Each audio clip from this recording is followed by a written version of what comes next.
Bismillahirrahmanirrahim. Assalamualaikum warahmatullahi wabarakatuh. Salam hormat dari saya kepada penonton-penonton yang dihormati sekalian.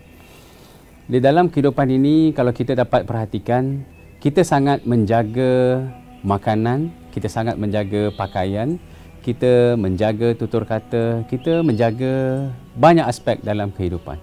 Saya bagi contoh, kalau bagi seorang perempuan, kalau tudungnya hijau, bajunya mungkin juga hijau, kainnya hijau, kasutnya mungkin hijau, handbagnya hijau. Begitu juga kalau tudungnya biru, bajunya biru, dan kalau boleh kasutnya biru dan handbagnya begitu, biru. Begitulah manusia yang sangat menjaga penampilan, dan kita menjaga makanan kita. Kita menjaga makanan kita supaya makanan itu datang dari sumber yang halal. Kita menjaga makanan supaya kita tidak mengambil makanan yang tidak halal, makanan yang memabukkan seperti mana yang dianjurkan oleh agama. Kita menjaga itu semua untuk sebuah kelangsungan, lestari, dan kita menjaga itu semua untuk mendapatkan suatu keharmonian dan kebahagiaan. Tetapi tuan-tuan dan puan-puan yang saya muliakan, suatu perkara yang kita mungkin terlepas pandang dalam aspek hidup ini untuk mengejar sebuah kebahagiaan ialah tentang kita selalu tidak menjaga tentang fikiran. Ini suatu aspek yang jarang-jarang kita bahaskan, yang jarang-jarang kita perhatikan. Bagaimana mungkin hari ini untuk mendapat sebuah kebahagiaan, bagaimanakah kita boleh menjaga fikiran kita? Kita menjaga segala-galanya, tetapi kita tidak pernah menjaga fikiran. Kita membiarkan segala maklumat, sama ada baik ataupun buruk, maklumat itu datang masuk ke dalam fikiran kita. Dan kita hanya membiarkan saja fikiran-fikiran itu melintas masuk dan diproses ke dalam otak tanpa ada inisiatif untuk kita menapis, untuk kita berfikir dan membuat keputusan apakah kita ingin meneruskan untuk berfikir tentang hal-hal yang mungkin tidak pernah membawa kebaikan. Dalam fikiran kita, kita membiarkan segala maklumat-maklumat yang salah, maklumat-maklumat yang tidak betul, maklumat-maklumat yang tidak membawa faedah langsung, seperti kita mendengar orang-orang mengumpat, kita mendengar cakap-cakap yang tidak elok, kita mendengar kejian, kita mendengar ayat-ayat yang begitu kasar, dan kita membiarkan ianya masuk dan melintas ke dalam fikiran kita untuk diproses. Tetapi tuan-tuan dan puan-puan yang saya hormati sekalian, untuk kita mendapat sebuah kebahagiaan dan kejayaan, kita punya kemampuan untuk menapis segala maklumat yang mungkin boleh masuk ke dalam fikiran kita. Orang-orang hebat, mereka memilih maklumat yang mana yang mereka nak dengar, ayat yang mana yang mereka nak dengar.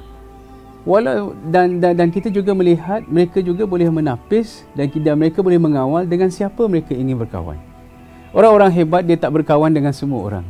Orang-orang hebat dan cemerlang dia memilih-milih supaya hanya orang-orang yang mempunyai aura yang positif yang boleh berkawan dengan beliau. Mereka tidak mahu elemen-elemen negatif, orang-orang yang bersikap negatif itu berada di sekeliling mereka. Mereka tidak mahu itu. Kerana itu boleh menghambat kepada sebuah proses untuk mendapat kejayaan yang jauh lebih cemerlang, yang jauh lebih cemerlang. Tuan-tuan dan puan-puan yang saya hormati sekalian, begitulah dengan kehidupan ini. Untuk kita mendapat sebuah kebahagiaan, kita sebenarnya mempunyai sebuah pilihan. Kita boleh membuat pilihan untuk menapis segala maklumat yang masuk ke dalam fikiran. Kita mempunyai pilihan untuk membuat sesuatu yang baik ataupun membuat sesuatu yang tidak baik. Dan kita boleh membuat pilihan untuk menentukan sama ada hari ini kita ingin berbahagia ataupun tidak. Hari ini kita boleh membuat pilihan apa yang ingin kita lakukan, mood kita macam mana, ke mana kita nak pergi, apakah kita ingin membahagiakan semua orang, apakah kita ingin membuatkan kita sendiri berbahagia, kita sendiri bersemangat. Itu semua kita mempunyai pilihan dan pilihan itu di tangan kita. Kita melihat bagaimana fenomena, bagaimana sebuah keadaan di mana seseorang itu dilanda kekecewaan, dilanda perasaan menderita, perasaan sedih, dan mungkin perasaan sedih peristiwa itu berlaku mungkin semalam, mungkin 3 bulan yang lepas, mungkin 3 tahun yang lepas, atau mungkin 10 tahun yang lepas. Tetapi kalau kita tidak berhati-hati mengawal fikiran, kita boleh kembali memikirkan insiden dan perkara tersebut berulang kali dalam hidup. Otak ini begitu kreatif dan setiap kali kita memikirkan perkara-perkara yang begitu membuatkan kita kecewa, kita akan merasakan seolah-olah peristiwa itu baru saja berlaku. Hasilnya, natijahnya, kita akan merasa kesakitan, kita merasa kekecewaan, penderitaan itu berulang kali dalam hidup. Apakah kita ingin membiarkan fikiran kita, diri kita ini sentiasa memikirkan perkara yang lepas, tetapi kesakitannya masih kita rasakan hingga ke hari ini? Nah, di sinilah yang saya katakan, kita mempunyai pilihan. Setiap yang berlaku dalam kehidupan kita, tanpa kita sedari, kitalah yang membuat pilihan. Dan pilihan itulah yang menentukan sama ada kita akan menjadi orang yang bahagia, dan kita membuat pilihan sama ada mahu menderita selama-lamanya. Kita ingin menjadi orang hebat, kita menjadi orang biasa, orang rata-rata, kita punya pilihan. Tetapi tentulah setiap pilihan itu, setiap ikhtiar itu disandarkan dengan takdir dan ketentuan daripada Allah Subhanahu Wa Taala. Tetapi dari segi ikhtiar, kita punya pilihan. Justru tuan-tuan dan puan-puan yang saya hormati sekalian, untuk kita mendapat kebahagiaan dalam hidup, untuk kita mendapat kecemerlangan dalam hidup, hati-hati dengan pilihan, hati-hati dengan fikiran yang ada dalam diri kita. Kerana salah membiarkan maklumat masuk, salah dalam membuat pilihan akan membuatkan diri kita ini menderita, hancur lebuh, keluh kesah, tidak nampak jalan keluar, tidak nampak suatu jalan bagaimana kita boleh berbahagia. Untuk kita berbahagia, kita tidak perlu memburu dan mengejar sebuah kebahagiaan ataupun happiness. Untuk kita menjadi orang hebat dan untuk kita mengecapi manisnya iman, kita tidak perlu mengejar-ngejar sebuah kehidupan dan kita ingin memastikan keadaan itu begitu lunak dan lestari untuk kita. Bahkan, untuk kita berbahagia, inilah saatnya. Untuk kita berbahagia, kita harus mencipta sebuah kebahagiaan. Untuk kita menjadi orang hebat, kita mencipta sebuah kejayaan. Untuk kita menjadi orang cemerlang, kita mencipta sebuah kemenangan. Tuan-tuan dan puan-puan yang saya hormati, apabila kita dapat mencipta sebuah kebahagiaan, kita mencipta sebuah kejayaan, kita mencipta sebuah kemenangan, kalau kita boleh melakukan itu, kita tidak akan menyandarkan kepada hal-hal yang lain. Kita tidak perlu menyandarkan untuk kita berbahagia, kita perlu ada kereta besar, kita perlu ada gaji yang besar, kita perlu ada keluarga yang bahagia. Kebahagiaan bukan untuk kita kejar. Kebahagiaan adalah satu titik untuk kita menciptakannya.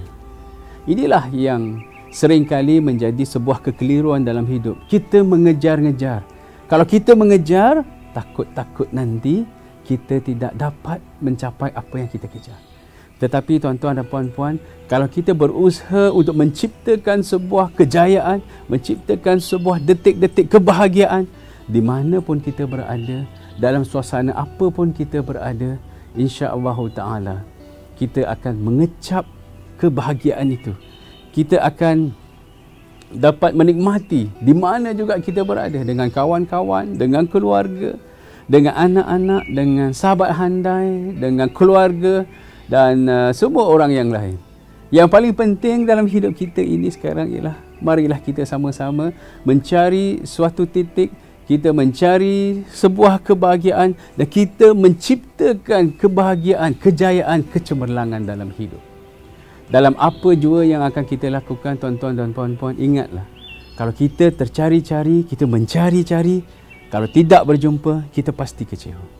Tetapi kalau kita berusaha menciptakan sesuatu, kalau dalam bahasa Inggerisnya, we create happiness, insya-Allah Ta'ala, kita akan melunakkan hati kita, kita mampu melunakkan hati orang lain dan kita akan hidup dalam suasana yang penuh berbahagia. Kita akan hidup dengan suasana yang penuh gembira, gilang gemilang, perasaan yang bersemangat, kita merasakan suatu kehebatan, kita menciptakan sebuah kehidupan yang jauh lebih bahagia daripada sebelum ini. Inilah resepi sebuah kejayaan. Berhenti mencari, tetapi masanya telah tiba untuk kita mencipta, untuk kita mereka suasana, dan insya-Allah kita akan mendapat apa yang kita inginkan. Buanglah segala keresahan yang ada dalam jiwa, buanglah segala pemikiran-pemikiran yang negatif, jadilah orang-orang yang selalu positif dalam hidup. Apapun, ingatlah bahawa Allah Subhanahu Wa Taala tidak pernah menzalimi hamba-Nya. Yang ada pada kita hanyalah ujian demi ujian yang didatangkan daripada Allah Subhanahu Wa Taala sebagai tanda sayang dan cinta daripada Pencipta kepada hamba-Nya. Mudah-mudahan saya doakan tuan-tuan dan puan-puan akan terus berbahagia, akan terus mengecapi sebuah nikmat kehidupan. Lupakan apa yang telah kita lalui. Setiap orang punya sungai kehidupannya, dan kita ingin menciptakan sebuah sungai kehidupan yang jauh lebih indah, yang jauh lebih tenang di masa hadapan. Saya doakan kepada kita semua supaya Allah merahmati, supaya Allah memberkati setiap apa yang kita lakukan, dan Allah memberi keberkahan kepada setiap amal yang kita lakukan, dan Allah memberi keberkahan kepada setiap rezeki yang kita dapatkan, dan dengan itu kita mencipta sebuah kejayaan, kita mencipta sebuah kebahagiaan, dan kita memberi harapan kepada semua umat-umat Islam, semua umat-umat insan yang ada di muka bumi ini. Sekian, dan saya doakan supaya kita semua akan terus berbahagia, terus menjadi orang hebat, dan terus mencari resepi kehidupan, dan insya-Allah kita akan mendapatkannya. Semoga kita akan menjadi insan yang jauh lebih bertakwa, jauh lebih dekat dengan Tuhan. Insya-Allah kita jauh lebih hebat, jauh lebih cemerlang. Wabillahi taufiq wal hidayah. Assalamualaikum warahmatullahi wabarakatuh.